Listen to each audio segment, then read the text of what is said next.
The objective of a photographer is to produce a jaw-dropping photograph.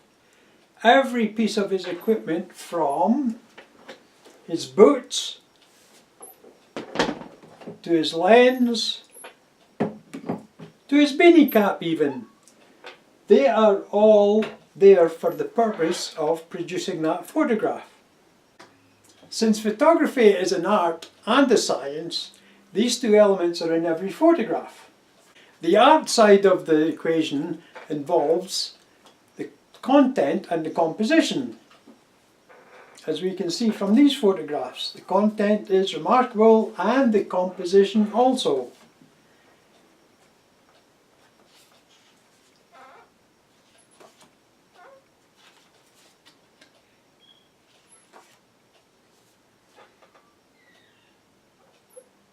The science side of the equation involves three variables. This has been constant since the beginning of photography and will always be the case. These three variables govern the amount of light falling on the film or the sensor. These three variables are lens aperture, film sensitivity and shutter speed. Now, these comprise the elements that are under the control of the photographer. He controls these using his camera. Three variables and three variables only. And they will determine how well his photograph turns out, irrespective of the composition and the content. Until now, that is. Have a look at this photograph. This is a balloon being popped. Now, there is no one who has ever witnessed this with his bare eyes. There are very few people who have ever witnessed it as a photograph. However, using my device, Snaperture, this can be achieved every time without fail. Now with this, I can take photographs based on variables such as time and date, sound, distance, and movement, and light. Now using those four variables, I can program in any particular variable or a combination of them, and this will allow me to take a photograph. Let me demonstrate for you. Now this camera has been set up to detect motion. That is motion from a body. It detects infrared, so that could be a body or an animal. You may be wanting to photograph the fox that's invading your garden during the night. This is the ideal solution for that. So the camera is hooked up using this wire. There's a selection of these cables that will suit any camera. I set the Snaperture up to detect a single motion.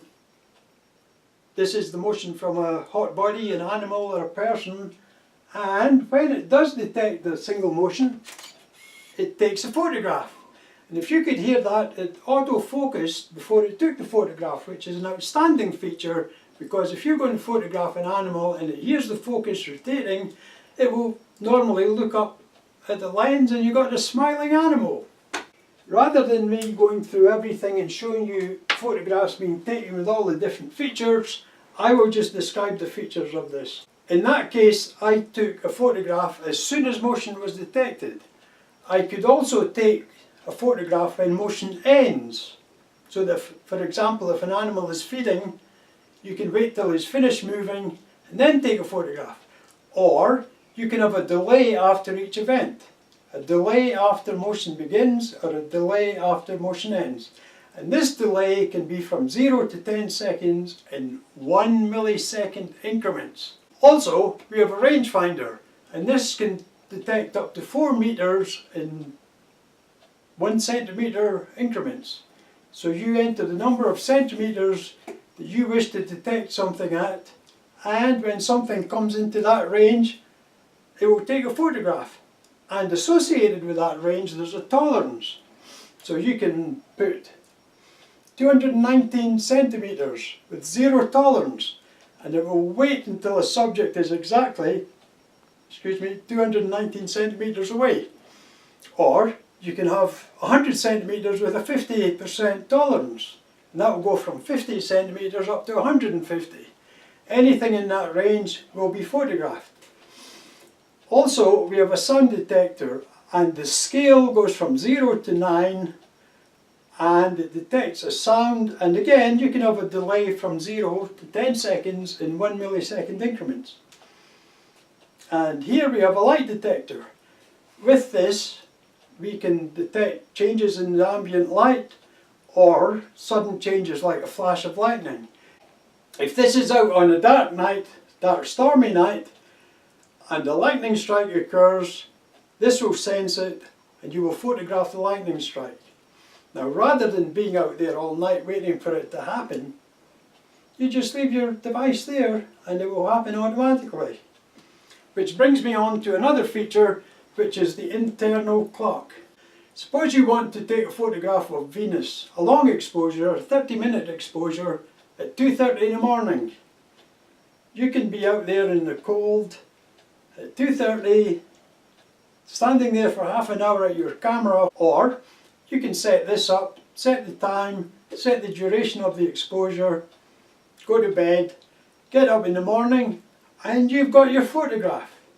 You may be aware of this, there are other similar devices on the market, however none of them incorporates built-in sensors. With each of these alternate devices you have to plug a sensor in. So you have to carry to your site leads, microphones, PIR sensors, rangefinders, they've all got to be plugged in. Not only that, they can only be plugged in one at a time, and they can only be sensed one at a time, whereas this way you can do it in conjunction. Let me give you an example. You may say that you want to photograph a fox when he reaches a piece of bait, which is 2 meters away. So you program in, you want to acknowledge 2 meter target. And then you want to wait until all motion stops, and then you take a photograph. So you have a perfect photograph there.